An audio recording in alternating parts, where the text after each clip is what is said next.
Esto me pasó cuando yo ya llevaba un tiempo trabajando de noche por mi cuenta. No era algo que yo soñara hacer, pero en ese momento la vida se me apretó por todos lados. Me había quedado sola con mis 2 niños, todavía chiquitos. Y cuando salía a buscar empleo, me pedían experiencia, horarios imposibles o me querían pagar una miseria que no alcanzaba ni para lo básico. Yo no tenía red de apoyo. Era levantarme, verlos dormir, preparar lo que pudiera y salir con el estómago hecho nudo, pensando en la renta, la comida, la escuela. Por eso terminé en ese ambiente. No me gustaba hablarlo, ni darle muchas vueltas. Yo solo veía lo práctico. Con 2 o 3 noches buenas, podía sacar lo que en un trabajo normal me costaba semanas. Y así, con la cabeza fría, yo me convencía de que estaba haciendo lo correcto por mis hijos. Eso sí, jamás iba a lo tonto. Yo tenía mis reglas. No subirme si algo se sentía raro. No irme a lugares solos si no conocía la zona. Avisar a una amiga por mensaje dónde estaba, aunque fuera con claves. Traer el teléfono con batería y, si podía, quedarme cerca de avenidas, de luces, de gente. Aprendí a leer miradas, silencios, manos inquietas. En ese trabajo la intuición no es un lujo, es lo que te mantiene viva. Esa noche empezó normal. Aire tibio, el ruido de los coches pasando de lejos y esa sensación de que la ciudad nunca se apaga por completo. Yo estaba en un punto donde suelen pasar clientes sin hacer escándalo, solo esperando. Había días en los que nadie se acercaba y otros en los que te llegaban 2 o 3 en una hora. Esa vez vi un carro acercarse despacio. Desde que lo vi me llamó la atención porque era de esos autos largos, de los de antes, como lancha, de metal pesado, de esos que parecen más tanque que carro. No era común ver uno así en la calle, menos a esa hora. Se detuvo y bajó el vidrio. El hombre que venía manejando se veía joven, no sé, tal vez 30 y tantos. No venía con pinta de borracho, ni de andar armando relajo. Traía la cara un poco pálida, como cansado. Me preguntó por mí, por mi nombre. Eso me sacó un poco de onda porque no era alguien que yo conociera de antes. Pero también pasa que te recomiendan, que alguien le dice a alguien, y así. Yo le pregunté quién le había dado mi contacto o mi nombre. Él se tardó un segundo en responder, como si estuviera buscando la frase correcta, y dijo algo simple, algo como, me hablaron de ti. Mientras hablábamos, me fijé en detalles que yo siempre veo sin querer. Tenía las manos apretadas en el volante, demasiado firmes. El cuello húmedo, como si hubiera sudado aunque no hacía tanto calor. Y los ojos, no era una mirada agresiva, era una mirada perdida, como si estuviera pensando en otra cosa. Yo, por instinto, le pregunté a dónde quería ir, si conocía un lugar. Él mencionó un motel cercano, uno que yo ubicaba porque está en una avenida y siempre hay movimiento. Eso me tranquilizó tantito. Me subí del lado del copiloto y en cuanto cerré la puerta me llegó el olor a carro viejo, a vinil, a metal, a un aromatizante demasiado dulce que no alcanzaba a tapar lo antiguo. El tablero tenía detalles restaurados. Se notaba que ese carro le importaba. El motor sonaba grave, parejo, como si la máquina tuviera carácter. Yo me acomodé y empecé a escribirle a mi amiga lo básico. Voy en camino, carro largo, color oscuro. Voy a tal zona. Era una costumbre, por si cualquier cosa. El hombre arrancó y avanzamos. Los primeros minutos fueron silenciosos. Él no prendió música, no hacía plática, solo manejaba y respiraba como si tuviera prisa. pero al mismo tiempo iba midiendo cada bache, cuidando el coche demasiado. Yo intenté sacarle conversación, lo normal, para tantear. ¿Vienes de trabajar? ¿Todo bien?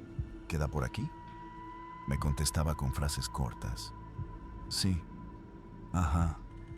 No sé. Y volvía a apretar el volante. A mí, cuando alguien se queda tan callado, me empieza a entrar una incomodidad rara. No porque el silencio sea malo, sino porque el silencio en ese ambiente suele tapar algo. Yo miré por la ventana, luces de tiendas cerradas, un camión pasando, un semáforo en rojo que tardó demasiado. El coche se detuvo y ahí lo noté más. El hombre se limpió la frente con el dorso de la mano, rápido, como si le escurriera sudor. Apretó la mandíbula. Yo pensé, ok, nervioso. Tal vez solo es tímido, pero mi estómago no lo sintió así. Volvimos a avanzar. Íbamos por una calle donde ya no había tanto movimiento, pero todavía se veía gente de lejos, puestos guardándose uno que otro taxi. Y entonces pasó. Primero fue un golpe seco, fuerte, metálico, como si alguien hubiera azotado algo desde adentro de la cajuela. No fue un tronido del carro, no fue suspensión, fue un golpe con intención. El sonido rebotó por todo el interior, clarísimo. Yo sentí cómo se me subió el calor al pecho y se me erizó la piel de los brazos. Casi al mismo tiempo, se escuchó una voz. No voy a decir que entendí perfecto, pero era humana, era desesperada. Fue un sonido corto, como un intento de hablar a la fuerza, y luego silencio. Yo me quedé tiesa y volteé directo al conductor.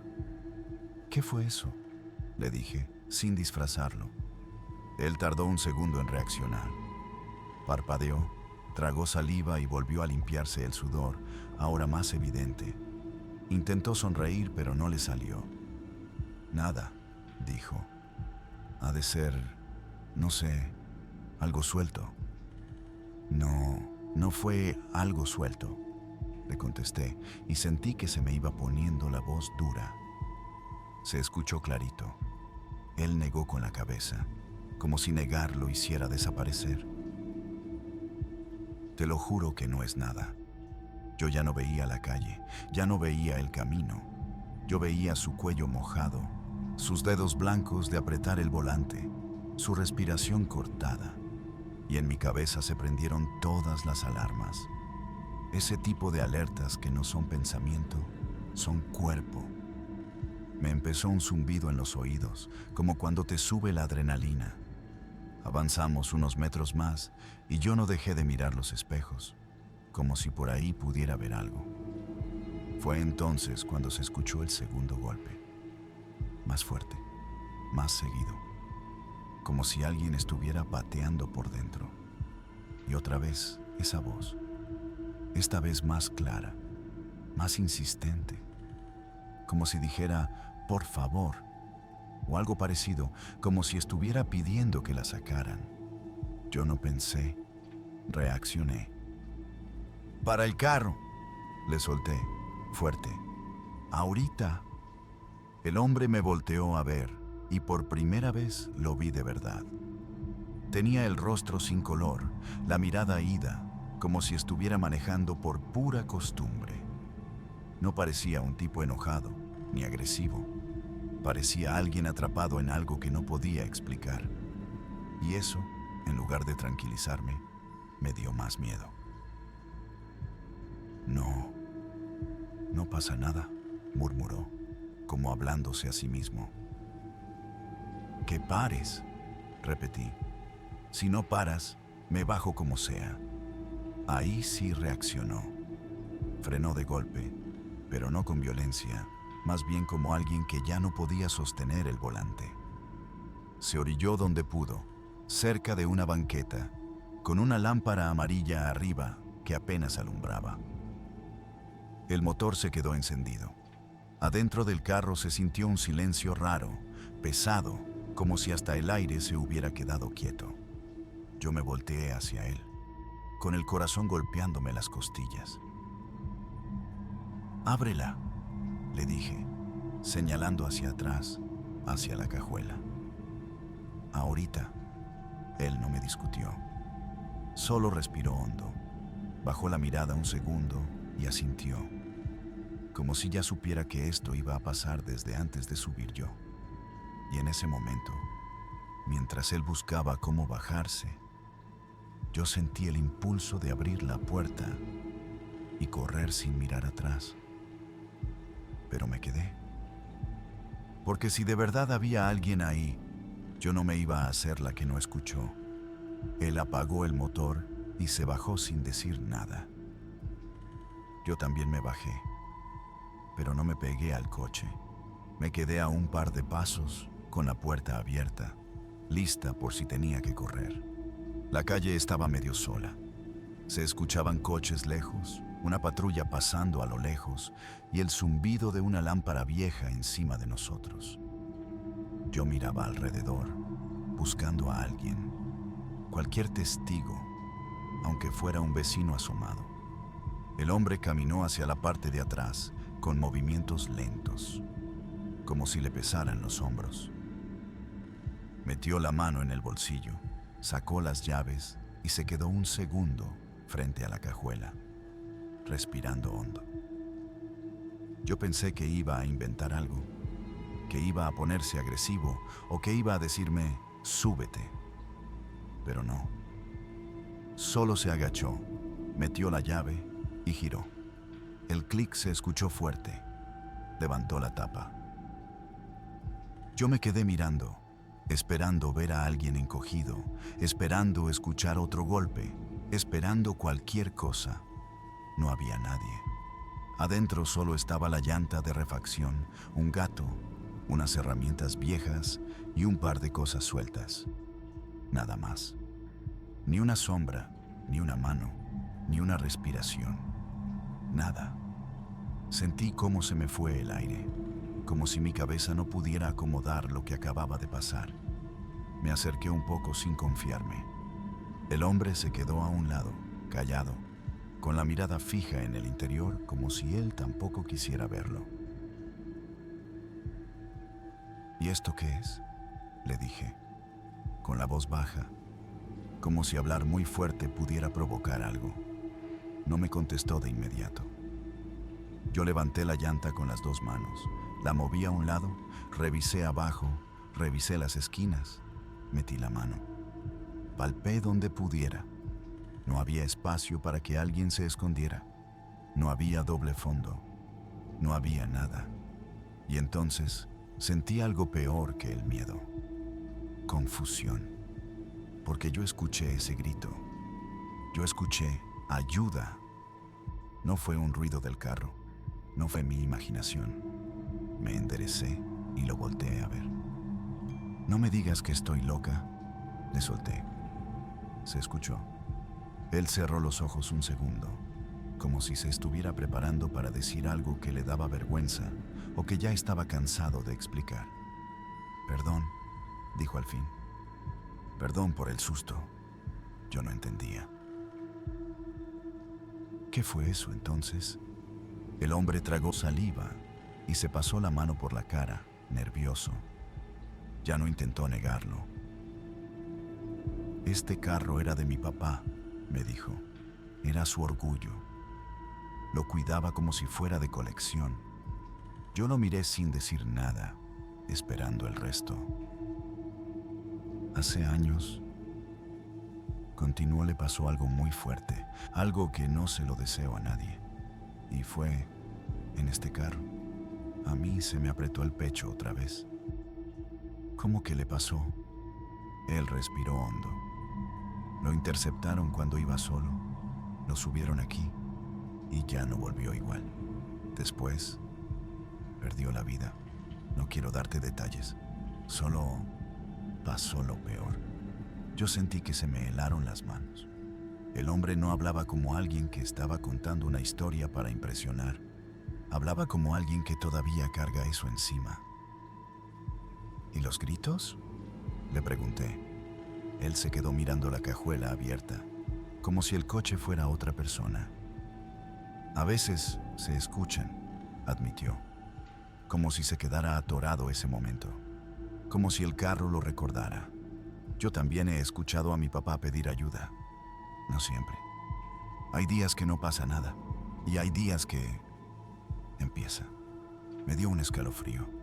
En mi cabeza se acomodó todo de golpe. Los golpes, el ayuda, el sudor de él, su cara perdida. No era que estuviera escondiendo a alguien, era que él ya sabía que ese coche podía hacer eso, y aún así me subió. ¿Y por qué lo traes así?, le solté, molesta y asustada. ¿Por qué me subiste si sabes que pasa eso? Él apretó los labios. Lo estoy restaurando, dijo. Lo dejé como estaba ese día, tal cual. No sé por qué hice eso. Supongo que porque siento que así no lo pierdo del todo. Suena tonto, ya sé. Yo no sentí lástima. Sentí un peso raro en la cabeza, como si me estuvieran apretando por dentro. Me empezó un dolor detrás de los ojos, rápido, fuerte. Me llevé la mano a la frente y respiré por la boca. El hombre me vio y dio un paso hacia mí. ¿Estás bien? No, le contesté. Me está doliendo la cabeza horrible. Él se quedó quieto, como sin saber qué hacer. Yo solo quería alejarme de ese coche, de esa cajuela abierta, de esa calle con luz amarilla y silencio raro. Mira, dije, sacando el dinero y extendiéndoselo. Toma. No puedo. Ya no. Él no lo agarró al principio. No, quédate con... No, lo corté. Llévatelo. Yo me bajo aquí y ya. Se lo puse casi en la mano. Él lo tomó, sin insistir. Cerró la cajuela despacio. Ese clac final sonó como un candado. Yo caminé hacia la banqueta sin mirar atrás. Cada paso se sentía pesado. El dolor de cabeza seguía subiendo, como si el aire estuviera más denso. Saqué el teléfono y le mandé a mi amiga un mensaje rápido. Me bajé. Estoy bien. Te marco. El hombre se subió al coche. Antes de arrancar, se quedó un momento con las luces prendidas, como dudando. Luego se fue. Yo me quedé ahí, bajo la lámpara, respirando hondo, esperando que el dolor bajara. Lo único que pensaba era lo mismo. Yo escuché a alguien pedir ayuda. Y cuando abrimos, no había nadie. Esa ha sido mi experiencia más terrorífica en este trabajo. Con mucho peso emocional, a veces las cosas se quedan plasmadas con la energía de las personas. Y nosotras que estamos en contacto con distintos tipos de personas al día, sabemos de esto.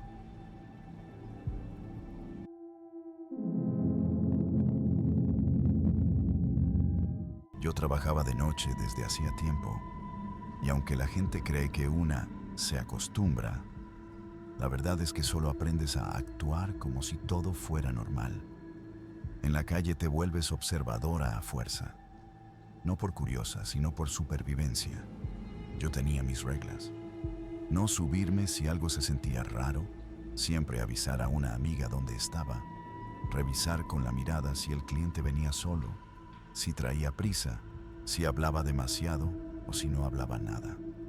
En ese ambiente, el silencio también grita. Esa noche yo estaba en mi punto de siempre, con otras chicas cerca. Era un lugar conocido, con movimiento, donde por lo menos había taxis, gente pasando y cámaras de algún local. No era la primera vez que me tocaba un cliente con dinero. Esos llegan, preguntan, pagan y se van. La mayoría se te olvida. Pero ese señor no. Se estacionó despacio, como si no quisiera llamar la atención, aunque traía un carro que brillaba demasiado para esa zona. Un sedán grande, limpio, de esos que no ves seguido en calles así. Bajó el vidrio y me habló con voz tranquila. Tenía como 50 y tantos. No era un viejito, pero ya se le notaba la edad en la piel y en la forma de moverse. Lo que sí resaltaba era lo demás. Cadenas gruesas, anillos en varios dedos, reloj pesado y un perfume caro que se sentía desde la banqueta. No venía borracho. Venía sobrio, seguro, como alguien acostumbrado a mandar. Me pidió que me subiera. Habló de un lugar bien y me dijo que quería estar a gusto, que no quería problemas, que pagaba por tiempo y discreción. Yo escuché y lo vi de arriba abajo. La cara seria, la mirada firme, pero sin esa urgencia típica del que solo viene por una cosa. Eso es lo que me hizo confiarme un poco. Me dijo que había apartado una suite, la más cara, y que había pagado 3 horas. Cuando alguien te suelta eso así, tan directo, te mueve el piso. Porque es mucho dinero en una noche, y yo necesitaba ese dinero. Me subí. En cuanto cerré la puerta, sentí el interior impecable, como si el coche lo cuidaran obsesivamente. Él manejaba suave, sin música, sin hacer chistes, sin intentar caer bien. Solo soltaba frases cortas. Vamos rápido, ya está todo listo, no te preocupes. Yo por dentro pensé lo típico. Cliente de dinero se siente dueño del mundo. Nada más. Llegamos al hotel. De esos que desde afuera se ven finos, con ballet, luces blancas, recepción callada y gente que no te mira. Él caminó como si lo conocieran. Saludó con la cabeza, sacó una tarjeta y subimos. En el elevador no dijo gran cosa. Yo lo miraba de reojo, manos firmes, uñas cuidadas, joyas pesadas. Todo en él era apariencia de control. La suite era enorme. Cama grande, cortinas gruesas, un sillón, espejo y ese olor a limpieza de hotel caro que te marea un poco. Él dejó las llaves, dejó su cartera y me dijo que primero quería bañarse, que ahorita platicábamos. Lo dijo con naturalidad, como si me hubiera llevado ahí solo a conversar. Me señaló dónde estaba el baño y entró. Escuché la regadera abrirse. Yo me quedé parada un segundo, procesando. Me puse a acomodar mis cosas, como para sentirme ocupada. En eso vi su celular en el piso, cerca de la cama, como si se le hubiera resbalado del pantalón. Lo levanté por reflejo. Estaba desbloqueado. Yo no soy de meterme en teléfonos ajenos. En ese trabajo aprendes que mientras menos sepas de la vida del otro, mejor. Mi idea fue simple. Dejarlo en el buró para que lo viera cuando saliera. Caminé hacia el buró con el celular en la mano y justo ahí empezaron a caer notificaciones. Primero una, luego otra. En la pantalla se alcanzaba a leer el nombre de un grupo y un mensaje corto. Ya están listos los encargos. No era una frase normal, y junto a eso apareció una vista previa de imagen. No fue una foto cualquiera. Era algo que, con solo verla borrosa en la notificación, te aprieta el estómago. No era contenido casual, era evidencia de algo grave. Gente en situaciones muy fuertes, como si los hubieran sometido. No se veía cine, se veía real. Me quedé congelada con el celular en la mano. El agua seguía corriendo en el baño y yo sentí que el sonido se me metía en la cabeza. Quise apagar la pantalla y ya. Quise dejarlo y hacerme la que no vi nada. Pero llegaron más mensajes, uno tras otro, y cada vista previa era peor, en el sentido de que confirmaba lo mismo. Ese señor no estaba en negocios normales. Ahí fue cuando me ganó la peor parte de mí, la curiosidad mezclada con miedo. Pensé, ¿qué clase de persona es? Abrí el chat solo para ver si era un error, si era un grupo de memes, cualquier cosa que me calmara. Pero no. Lo que vi fue un hilo de mensajes que no eran de amigos, eran de gente coordinándose. Hablaban como si organizaran cosas pesadas. Y entre las imágenes vi una donde reconocí algo que me heló por completo. Una mano con anillos muy específicos. Los mismos anillos que yo acababa de ver en el elevador. Se me secó la boca. Me dio un golpe de realidad. Como si la suite se hubiera hecho más chica. Apagué la pantalla de inmediato, como si quemara. Dejé el celular en el buró, pero ya era tarde. Yo ya había visto demasiado para quedarme tranquila. En ese instante, desde el baño, él levantó la voz, como si supiera que yo me había movido. «Todavía nos queda tiempo», dijo. «No te me vayas a desesperar». Yo no respondí. Me quedé parada mirando la puerta del baño, con el corazón rápido, pensando una sola cosa. Tengo que irme, pero sin que se note por qué. Y mientras el agua seguía sonando, yo sentí que esa noche se me acababa de voltear. Yo me quedé quieta, como si no hubiera escuchado. Me senté en la orilla de la cama para no verme alterada, pero por dentro ya estaba en modo alarma. Sentía el pulso en la garganta y una presión fea en el pecho. Lo peor no era solo lo que había visto en el teléfono, era la idea de que él podía notar en mi cara que ya sabía algo. En el baño seguía la regadera y yo trataba de pensar rápido. Una excusa que sonara normal, que no lo ofendiera, que no lo retara. En ese tipo de situaciones, lo que menos quieres es que alguien se sienta descubierto. Yo repetía mentalmente, «Calma, no actúes raro, sal de aquí». Él volvió a hablar desde adentro, ahora con un tono más mandón. «Te queda media hora. Se respetan los acuerdos». Yo tragué saliva. Me levanté despacio y empecé a acomodar mi bolsa como si nada, con movimientos lentos. No quería que se escuchara el cierre de golpe, no quería hacer ruido. En eso, la puerta del baño se abrió y salió el vapor. Él apareció secándose el cabello con una toalla, tranquilo, como si yo fuera la única preocupada. Traía la mirada fija, observándome. Yo intenté sostenerle la vista sin delatarme, pero sentía que se me iba la sangre de la cara. Lo vi fruncir un poco el ceño, como si detectara algo. «¿Qué tienes?», preguntó. «Te ves pálida». Yo inventé lo primero que se me ocurrió. «Me cayó pesado algo que comí», dije. «Me dio un mareo. A veces me pasa». Él no sonrió. Se quedó quieto, midiendo. Luego caminó hacia donde estaba el buró, justo donde yo había dejado su celular. Lo tomó, lo volteó, y vi cómo su pulgar se movía rápido en la pantalla, como revisando notificaciones. Yo no podía ver lo que hacía, pero sí vi su cara. No se puso nervioso como el otro de la historia pasada. Este hombre se puso serio de un modo frío, como si en su cabeza se activara un interruptor.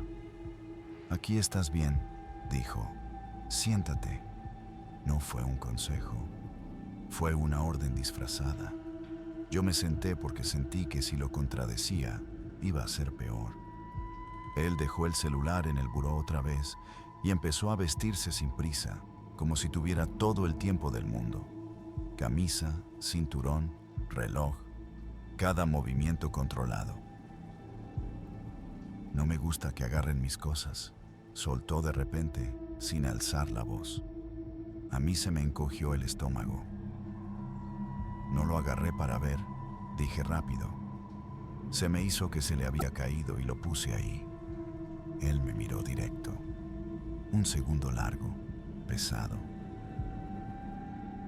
«Ajá», dijo nada más. Yo sentí que ya sabía. No tenía forma de probarlo, pero sabía. Y ahí entendí que lo más peligroso no era lo que hacía esa gente, sino lo que él podía hacer si se le metía en la cabeza que yo era un problema. Quise levantarme y decir, Me voy. Pero en mi mente aparecía la imagen de las notificaciones, de esos mensajes coordinándose como si nada, como si hablaran de cosas graves con la misma calma con la que alguien pide comida. Me quedé callada esperando la oportunidad exacta. Él se puso el saco y, al agacharse para ponerse los zapatos, se le movió el pantalón y algo cayó sobre la alfombra con un golpe corto. Era un aparato pequeño, negro, como un radio de esos que se usan para comunicarse a distancia. Yo lo vi y se me heló la espalda. Él lo recogió rápido, como si se le hubiera escapado un secreto. Pero ya era tarde. El radio se había activado. Se escuchó una voz, baja pero clara, con ese tono que no suena a broma. Jefe, ya está listo. Ya los traen. Lo están esperando. A mí se me fue la respiración. Yo no sabía si llorar, correr o quedarme quieta. Él apretó el radio con una mano y contestó sin alterarse, como si estuviera respondiendo algo de rutina. Voy para allá. Denme 10. La voz insistió. Apúrese, jefe. Ya sabe cómo se pone si no llega. Él cerró los ojos un instante, como molesto, y solo respondió: ya voy. Apagó el radio y me volteó a ver. Yo sentí que me atravesaba con la mirada. No era una mirada de coqueteo, era una mirada de alguien que decide si eres riesgo o no. Te vas a quedar tranquila, me dijo. No hagas preguntas. Yo asentí sin pensar. Moví la cabeza como si mi cuerpo ya supiera que cualquier palabra extra era un error. Él caminó hacia la cama, abrió un compartimento de su saco y sacó un fajo de billetes. Lo aventó sobre la cama sin contarlos, como si fuera basura o cambio. Ni siquiera lo acomodó. Ahí está, dijo. Por el tiempo. Ya estuvo. Yo no los toqué. Me quedé sentada, rígida, con las manos frías. Él tomó sus llaves, guardó el radio, revisó su celular otra vez y se dirigió a la puerta. Antes de salir se detuvo un segundo. No sé si fue mi imaginación, pero sentí que olía el aire, como si buscara confirmar que yo no iba a hacer nada. Luego abrió la puerta. No me gusta repetir las cosas, dijo, sin voltear. Cuídate. Y se fue. La puerta se cerró y el silencio me pegó como golpe. Yo me quedé sentada varios segundos, sin moverme, hasta que mis piernas reaccionaron. Me levanté de golpe, agarré mi bolsa y caminé a mala salida con las manos temblando. No quise bajar en el elevador con nadie. Me asomé por la mirilla del pasillo antes de salir, por si él seguía ahí, por si alguien más estaba. Bajé como pude. En el lobby me sentí observada aunque nadie me miraba. Salí a la calle y el aire de afuera me dio en la cara, pero no me calmó. Sentía el cuerpo sucio, no por lo que había pasado en la suite, sino por haber estado a 1 metro de alguien que, por dentro, traía otra vida completamente oscura. Me subí al primer taxi que vi y le dije al chofer que arrancara. En el camino no pude dejar de mirar por la ventana, pensando que en cualquier momento alguien me iba a seguir. Ya en mi cuarto me encerré y me metí a bañar, pero sentía que el agua no quitaba nada. Me ardía la cabeza, me daban náuseas y no dejaba de recordar esa vista previa en el teléfono y la voz del radio diciéndole «Jefe». Me empecé a sentir rara, como si me hubiera quedado una sombra encima. Por eso fui con gente que según te limpia, y también busqué hablar con alguien porque me estaba costando dormir. Después seguí con mi vida, porque no te queda de otra. Pero nunca sabes con qué tipo de clientes puedes lidiar en este trabajo.